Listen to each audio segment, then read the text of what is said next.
Welcome to the Thorn City Syndicate Spotlight Show.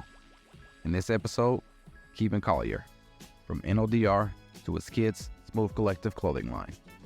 It all began with a fishing pole, but it wasn't just about catching fish. It was about finding a way to cope with the struggles of HS. But he's turned those struggles into triumphs, harnessing them as motivation for those grappling with HS. It was a fateful day when his bros put a camera in his face. And from that moment on, their collaboration took off. Niggas on the river, never ignorant, getting goals accomplished. And they did just that. His passion for HS awareness led him to establish the HS Stand Up Foundation. He's now making a splash in the fishing world with his new crappie jigs and apparel, turning his passion into products that everyone can enjoy. He's not just sharing his love for the outdoors, he's sharing his love for life. So join us as we explore the extraordinary journey of Keevin Collier, from a fishing enthusiast to a viral sensation, from hardship to healing, and from personal struggles to a source of inspiration. Thorn City Podcast, guy. Let's go. So yes, sir. We back at it again, man. Welcome to the Thorn City Syndicate Spotlight Show, where we network, build connections through interviews and discussions. This episode is brought to you by GNP Podcast Group. I'm your host, Thorn City Podcast Guy. Make sure you hit that like, share, and subscribe button at www.thorncitysyndicate.com. Get the new releases, bonus episodes, and updates. Today, I got a special guest in the spotlight. One of my big bros, Keevin Collier. How you doing, brother? Man, I'm doing good, bro. I'm blessed and happy to be here. Man, I appreciate you coming through, man. Yes. So today we're going to talk about how you found healing in the great outdoors, you know. Got a story to share, man. You've been through some stuff, the physical pain stuff, and the heights of the advocacy with your outdoor passion. So, man, tell me about your early experiences with the outdoors and how that shaped your life and your interests. Man, I grew up in Santa Monica, California. We had the beach right there. We walked to the beach. I mean, my high school was 2 blocks away from the beach. So we stayed at the beach, bro. It was something about being outdoors. My neighborhood, they had a lot of bad stuff going on in it. And I had brothers that was in the neighborhood, the city next to mine, Venice. I'm from Santa Monica. They from Venice. In between them two cities, bro, you had a lot of bad stuff going on. So if it wasn't sports, with my dad and my uncle and my family keeping us out of trouble with that, I was at the water, bro. Something about having that fishing pole in my hand. It was something about having that fishing pole in my hand, bro, that it made me just forget about everything, bro. I mean, I came up in a house with a lot of people, aunties and uncles and cousins, all of us in one home, and it was love, but at the same time, it was a lot of trauma that I didn't know about. So getting at the water was like my escape. Nice. Gotcha. So I felt free, bro, and it just stuck to me. Stuck to me. So now you're really doing it. Oh, my God. Man. I'm addicted with Man, so you faced a challenging journey with HS. Can you explain to us what that is and, walk us through your diagnosis and how it impacted your life? The craziest thing, man, we say HS for short, but it's called hidradenitis suppurativa. I was going to say, how do you say it? Hidradenitis suppurativa. Hidradenitis suppurativa. Hidradenitis suppurativa. Yeah. And the only way you're going to say it is if you gotta keep saying it. HS is good for all. The doctor said HS. Yeah. But, man, years ago, bro, a lot of people, they get diagnosed with this inflammatory condition. It's a condition that attacks the hot parts of our bodies, inside your ears. A lot of women get them under their breasts and under their underarms and in the loins. I found out so far that it'll go anywhere on your body. It just popped out one day, bro. I had a bump, and I went to the doctor, and I was like, man, what is this? At first, I was embarrassed. Man, I ain't going to. Thought you might have had something. Man, it's down here next to my bed. I'm like, wait a second, man, And it took a while, bro, to actually go to the doctor and ask him, what is this? And one doctor said, oh, it's this. And then I went to another doctor, and they said it this. And it just kept happening and happening. Finally, man, I went to this lady, and she told me that it was called hidradenitis suppurativa. So I started looking into it, and from being misdiagnosed with all of these other conditions that they were telling me. When I finally found out what it was, bro, it just like triggered inside my brain to start raising awareness for it. A lot of people with this condition, they afraid, they're embarrassed, you know, so they don't want to tell nobody. Who won't come out and say, man, I got a big old bump on my butt. Yeah, no. I don't know why you keep that stuff. But man, one thing that I found, man, is it made me brave to start speaking about it. And when I start speaking more and more about it, I actually start feeling healthier. You know, I start learning from people that had the same condition, and it just triggered me to keep raising awareness. So even to this day, I have people in my inbox and people that I've have stayed in touch with over the years, and we share different things because I'm not no doctor. I know it works for me. They share certain remedies, and you know, we go back and forth. Some of us ship different things to each other. Try this topical. So it's a big community, man, that hasn't been spoken that much about. It's the third most painful condition known to man. Man, you know. I haven't heard of it. Yeah. We don't hear about things until it happens to us, or we know somebody. Yeah, and sound like everybody. Yeah, it's different for everybody. Exactly, it's just different for everybody. Yeah. So it involves you had to do multiple surgeries, and along the way, it seemed like you discovered the outdoors was a powerful outlet for pain management. Definitely, bro. After I don't know, I've had a total to this day of 31 surgeries for this condition. And that's putting me to sleep, going in the operating room, getting cut up, waking me up.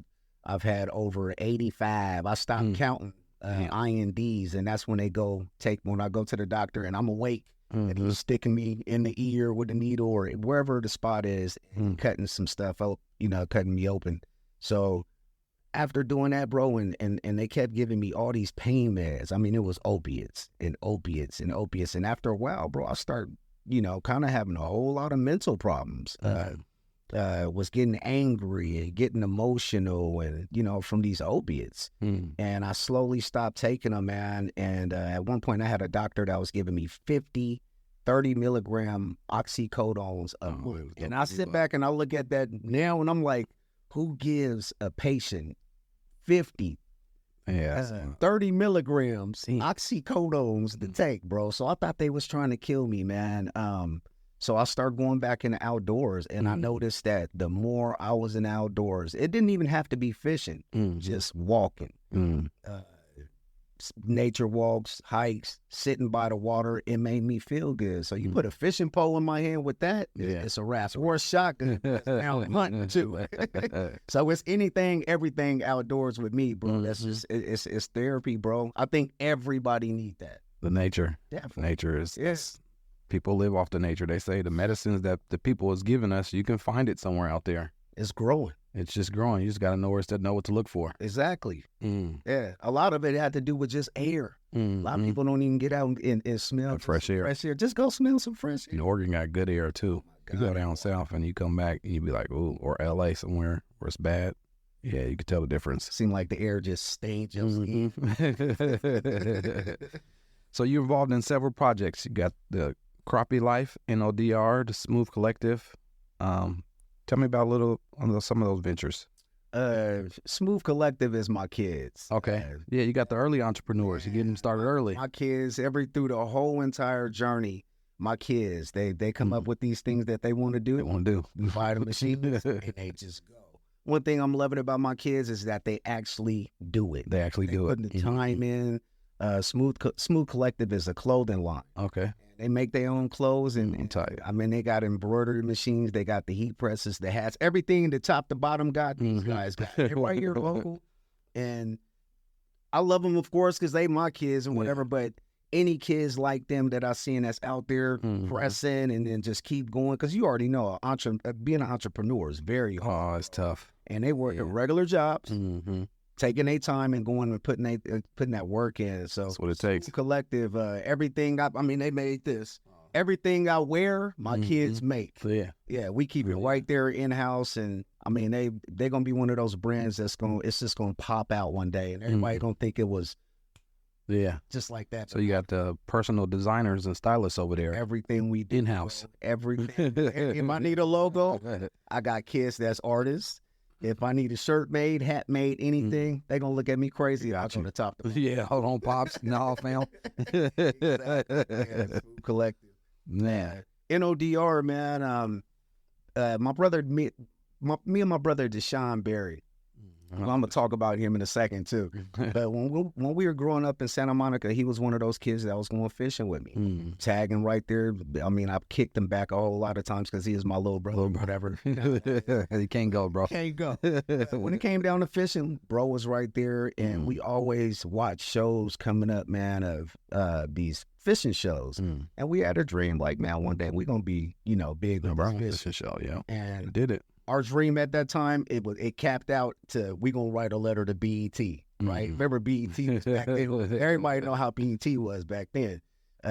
So we always wanted this show, man. And I had this other brother, Westbred Diamond, who was locked up at the time down in LA. He came up here to Portland, and we was filming his music videos. And I was on the boat with him one day, and he threw the camera in my face, and we just went into just talking. He interviewed me basically, and he told me, say it again, and I was like, say what again? He was like, but say it this time, and I was like, what? He said, say niggas on the river.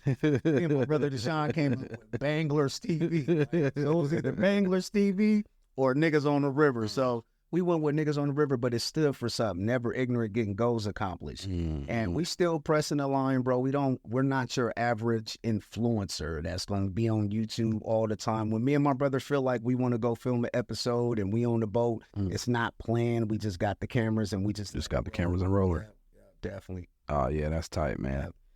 Well, we're going to take a break here. We're going to get a message from our sponsor, GMP Podcast Group, to production team. This lovely studio we in. We come back, we're going to talk about the HS Stand-Up Foundation and the HS Awareness documentary.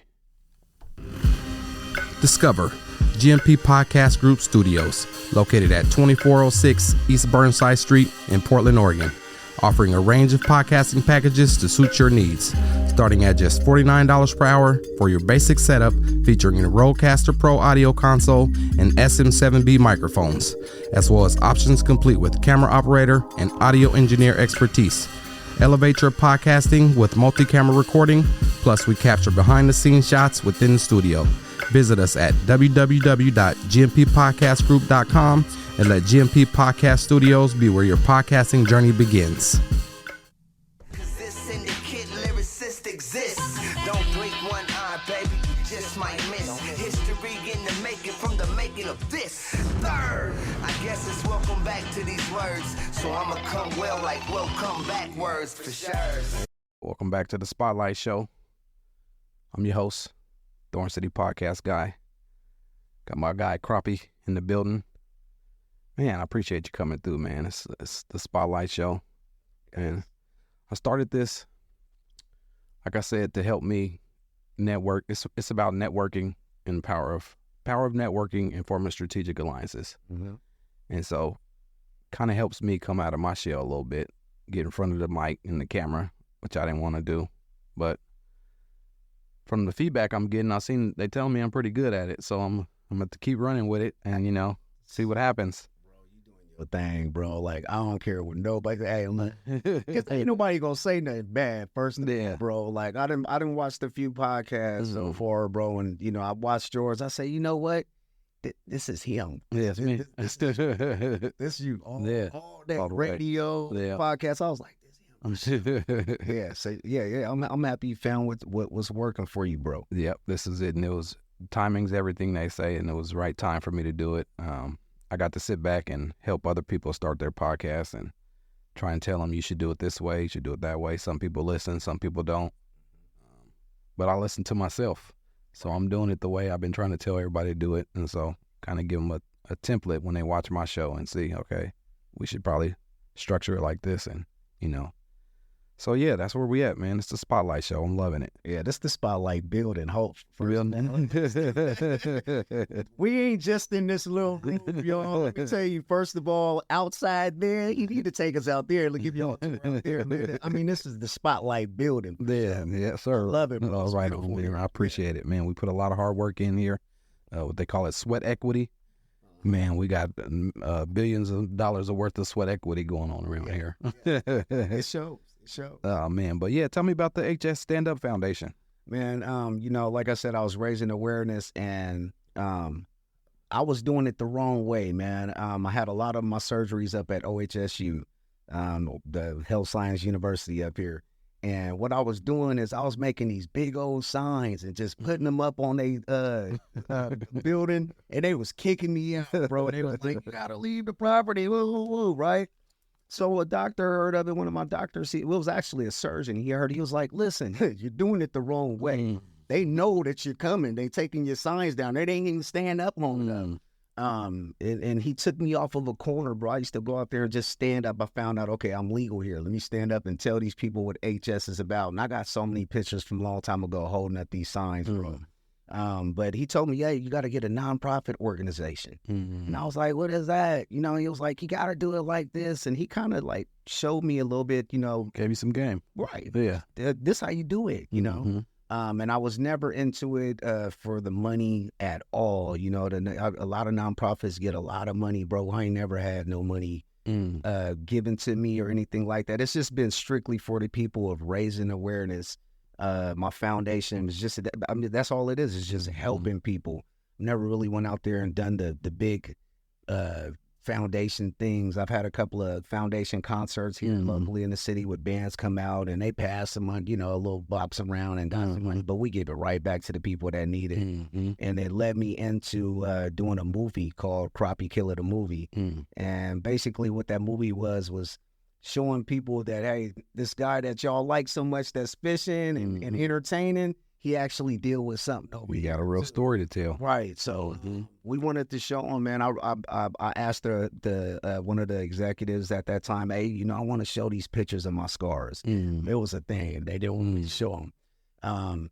But we showed as much as we possibly could, teaching and keeping it entertained at the same time, because people don't want to hear these days. We're not in the We Are the World era anymore. This is not Michael Jackson and people passing out. It's changing now. So you got to keep things a little bit entertaining in order for people to, you know, want to know what you be interested in what you have. You know, so I'm not no Kevin Durant or LeBron. Now LeBron come out the bone and say, "I got HS." The world finna know about some HS. You know, so. Yeah, it's my duty, and I feel like it's everybody's duty at one point. If you have anything that you're going through mentally, physically, it's your duty to speak to other people and give them the game that you've learned, so that they can start living a better quality life. And that's what I'm here for, bro. Yeah. So what made you start do the documentary? You know, they actually approached me about doing just Crappie Killa. You know, they just wanted it to be Crappie Killa. You know, at that time I had a management, the company that was managing me, and they were trying to give me a TV show. And, you know, I'll say, you know, I don't want it to be like that. I want them to know who I really am. Because when you get behind these cameras and these production studios and these teams and these people that's investing money in you, they want to take the creative control away from you. Yes, they do. And make you look like something they want. So I refused.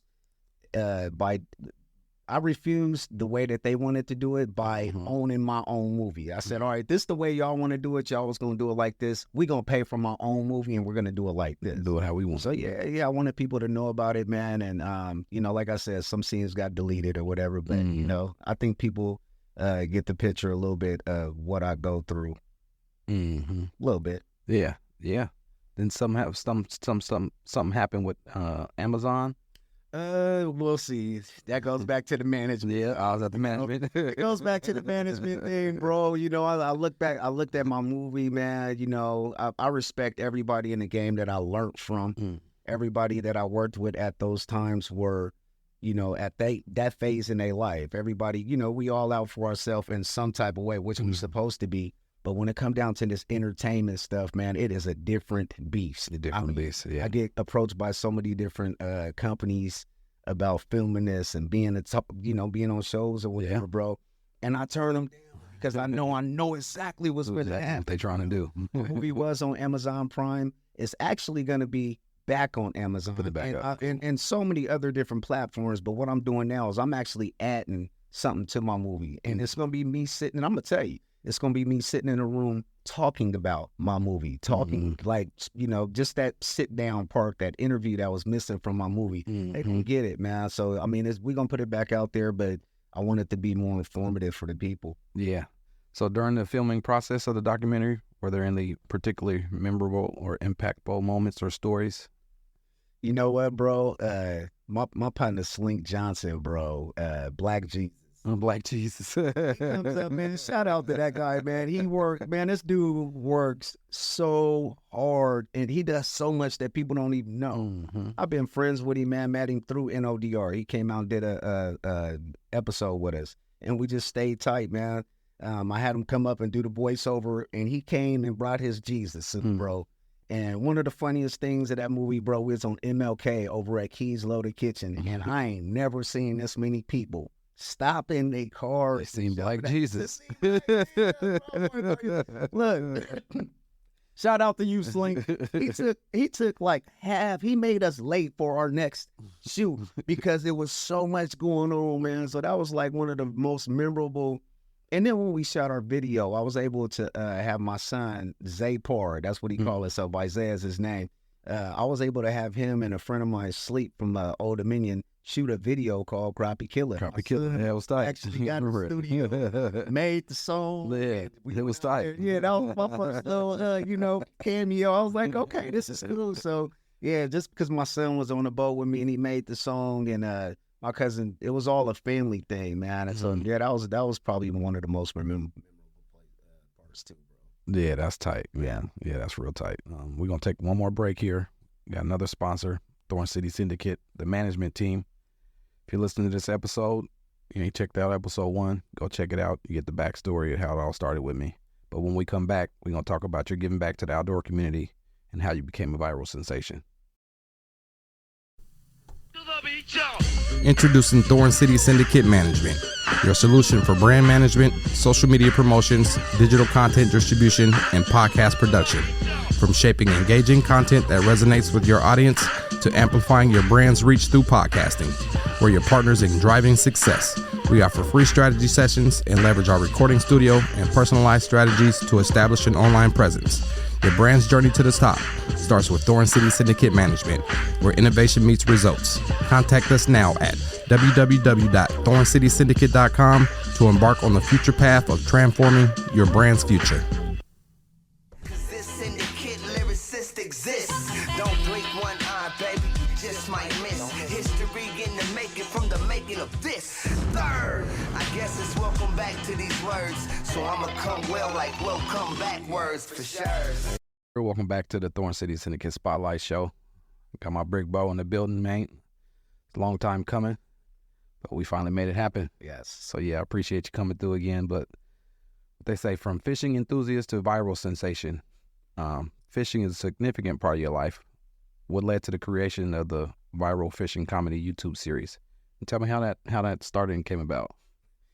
I was out there filming one day, and my brother did a song with Scarface, the rapper. It's called Lead by Example. I'm so mad that song ain't out. That's what need to go. It ain't out? Man, I mean, I'll send it to you. Yeah, bro. I was talking to Scarface people about, man, we need to put this out. Yeah. Not for no viral. It's a teaching song. Yeah. Yeah, but my brother, he, coming from L.A., he ain't, it ain't eagles just flying around L.A. So he's like, bro, I want some eagles in my video. I say, eagles? All right, I'll take you where the eagles are, but we bringing the fishing poles. They're out there by the water. That's where they at. Yeah, so, man, this day, bro, we out there trying to find the eagles, and I finally seen them, and normally they sitting in the trees. They ain't flying anywhere and nothing, man. This day they flying away. Every time we got up, he getting focused on, he can't get it. So I said, bro, I'm tired of doing this. Let's fish. And that's how we went into it, man. We went straight into the camera on me now. We've been having the camera on him this whole time, rapping. And he just flipped it and was like, let me see. And he always had a background. He has a background of filming different things. He put a couple of little projects together before. So he just put the camera on me, man, and it just went, bro. And he went home, didn't know too much about editing, put the little thing together, put it out on YouTube. Next day, it was like 10,000 views. I was like, dang, 10,000 people watched that? And, bro, by like 3-4 days, 5 days in, man, it got to 1 million views, bro. Wow. And kept climbing. And when I say like it just kept climbing, bro. And everything that you can think of that's approaching me, here I am, just this regular fisherman. I got all these companies approaching me, people putting us on private jets, flying us down. The first person that flew us out was Oprah. She flies us down to a company. Oprah, a company. They were trying to put us out on Oprah's station. Harpo? That one right there. Yeah. She had this company called Banajay. They flies, these Oprah people, they flies us down. We sitting at this long table, bro, me, my brothers, and both my brothers, and we just sitting here looking at each other. This long table with all these rich people and the stuff that they done did and put together. And we knew instantly right then and there that we had something. But we also learned something too. They wanted to make us a mom and pop's TV show. They wanted my mom to lie and say that she was this brother's mom. Bro, they wanted to make us fake. Look, don't believe all that TV stuff. Hey, look, I'm giving it away, bro, because it need to be, people need to know this. Like, they actually wanted to make us a fake show just to make this happen. And it didn't happen because we wasn't doing nothing fake, bro. Yeah, no, we got to keep it real. Yeah. And to this day, all of us deal with so much life and what we doing on our regular day life, man. Like I said, when we get on the boat and if the camera's there and we having fun, we turn it on, it ain't us faking and we just having fun. So the inconsistency of us going out and making episodes is because we live in our regular day life and we doing things in the community now that's, that stick more than us just getting some viral views, Yeah. So you done some stuff with the Oregon Department of Fish and Wildlife? Yes. What you guys doing out there? Man, we've been working with them for a while. We sat down and they approached us just like, a lot of these people. Shout out to Rhonda Shelby, man. She put us on the news. She did a special on us and she opened the gates for she made it okay for everybody to approach us. Shout out to you, Rhonda. But ODFW approached us, man, and they wanted to try to get more black people into fishing. And they asked us, what can we do? And my brother has an organization right now called the Good Hook Foundation. And we all sat down and we created that together.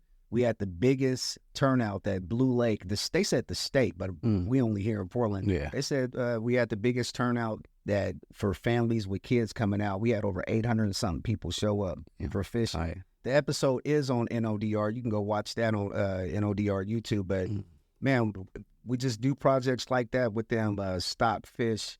To this day, my brother is still working with them, and they come out and bring different things, the trailer with different information for fishing. And, I'm trying to work more with them and get some catfish in the lake at Blue Lake. That's what we made. Look, bro, we trying to get catfish stocked in the lakes out here, because I know a lot of black people don't eat trout. Yeah. And I told him, if you want black people to eat catfish, pay for your license, you might want to put a cat or two in this lake. So, yeah, they've been good to us, but we want to work with everybody in the state, bro, that want to work with us. Nice. Yeah. Nah, that's tight. So y'all got the kids out there on the river fishing. That's tight. Yeah, I never got into fishing.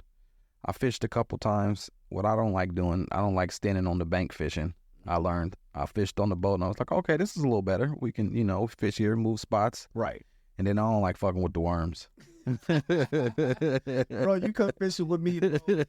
It's rare you gonna see me with worms. I actually had some worms on my boat yesterday because I said if the crappies don't bite, I'm finna catch me some bluegill. But nah, man, I don't use worms like that. I don't like touching them either because they're dirt all up on you. Man, they're all slimy and right. It's bait though. All bait is bait. Yeah. Tell me about your line. Man, the new thing is Crappie Life, man.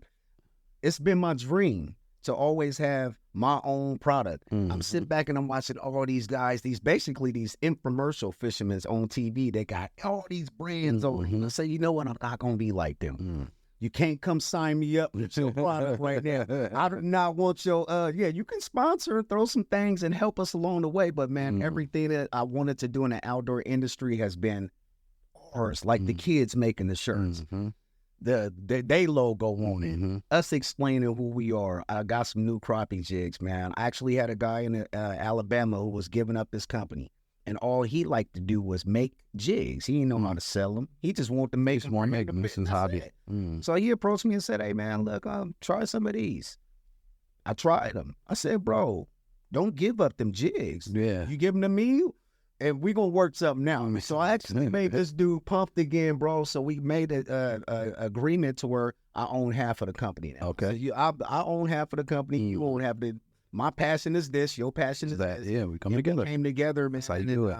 It's something that I've always been wanting is the right people to approach me and to do something. And everything that I'm doing, this guy is doing as well as far as giving back in the community and has the exact same vision. So Crappie Life, you guys watch that. I'm telling you, not only am I going to have the best jigs, I'm going to have the best gear, bro. Fishing gear is so plain. I'm going to have the best fishing gear that they had never, ever, ever even seen from fish. Not only fishing, outdoor, period, bro. We changing the swag.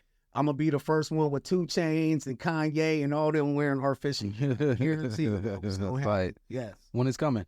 Man, it's already out, bro. So, right now, okay. working on. Right now, Crappie Life is already out. We starting with the apparel, the jigs. I told him we gotta be. Hey, I'm changing some things. Yeah. I'm a crappie fisherman. I'm not putting Crappie Killa's name on this unless we getting it all the way right. So me and him came together and we redesigning this jig, and then we want the public to help us name it. I want people, to help me name these jigs. Yeah. So the jigs, I'm hoping to be out. I can start selling them now because they that good, but I got to put my name on them. Yeah, you got to have your name Just on a it. little bit more. Got to be branded. It's got to be there, bro. So probably about I'm thinking like January, bro. Okay. It's going to be the actual tackle release. But right now, man, they can go to Crappie Life and get the gear, definitely. Yeah. Nice. Yep. So in closing, how would you sum up your dedication to inspiring, supporting others, especially those who share your love for the outdoors?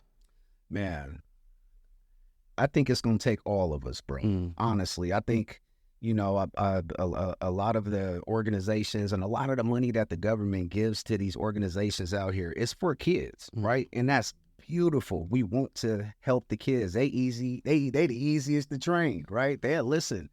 But and what I'm learning, bro, is that if we don't get together as adults, like you said, you want to go fishing on the boat, I need to take you fishing and teach you what to do. So when you have your son, you can show him what to do. Now, if I come get your son and take him fishing, he gonna be looking for me to come take him fishing. And if you don't take him, and that's what happens. We get a lot of people, and it's fine. If I had the space and more resources to take everybody, kids, but at the same time, man, I want this fishing to bond people together, not just all these other races out there, but just families. We're talking about everybody getting along with this race, that race. Man, let's start with family. Like, because families, it don't even matter. Like, we the same. Yeah. So, you know how families is or whatever. So that's what I think, bro, that we all need to do. I can do my part, but I think we all need to come together and do our part. So we're going to have to do a Thorn City podcast guy crappie episode on the boat. Let's go. And if you get a group of guys together, man, we also have and it's not no foundation. I call it a group. Okay. And it's called Fishers of Men. And we took it straight out the Bible. Matthew 4:19. Follow me and I'll make you fishers of men. So what we do is we take those same men that I was just talking about and I try to get them together. It's not the same guys, but it's just we open up the boat sometime to say, hey, look, we having a fun day. Let's go. And it's been on the boat that I've been taking these guys, and the fellowship has been crazy, bro. But I want to start doing it more with everything. Like, you got the podcast, man. We want to come follow you now and support you with whatever you have going on. And then, might be somebody in the crowd that need our support to go. So it's just about, I'm really, really adamant about us men coming together and being more there for each other, bro, because that we the rock at the end of the day. And if we don't do it, we gonna see a whole lot of bad stuff happen, bro. Yeah. Man, this was good, man. So in this episode, we explored Crappie Killa's remarkable journey from battling HS to becoming an advocate for HS awareness and his love for the outdoors. Inspiring story, brother, man. You get back to the community, passion for fishing, man. It's all great stuff, man. I really, I was a kid watching y'all, growing up, and so it was a trip. We kids, but we always think just a couple of years apart. Now when you're older, it's like, hold on, they ain't too much older. I'm proud of you, bro. Oh, right on, man. And everything, I done seen you in the mud. You've seen the journey. I done seen the journey. I done, and I respect it for you not giving up, man. It's so hard to stay consistent and deal with the downfalls, and it's just regular life, like just regular life. Yeah. But for you to keep going, bro, You inspiring a lot of people. That's why when I walk up here, I seen all them faces on the wall. A whole lot of familiars too. Yeah. You doing your thing, bro. So I'm proud of you, and I'm sure Portland and everybody else that's watching and listening to this is majorly proud. You need to get your apples and peaches. Yeah, right on, man. I appreciate it. Don't forget about us. I appreciate it, man. Yes, sir. Well, I appreciate you for sharing your stories and insights, man. Where can the people find you? Man, go to Crappie Killa. Instagram, I'm Keevin Collier Sr. on Facebook. Start there. Just start there. I ain't going to give you too much because it's only honestly going to be a couple of things that y'all go follow anyway. It's normally the social media. That's what I'm learning. It's the social media thing. It's right there at your hands. At Crappie Killa, Keevin Collier Sr. Nice. Like I always say, I encourage the listeners to explore their passions and embrace innovation and pursue your entrepreneurship in your own unique way, just like me and my bro did, man. Thanks for joining us.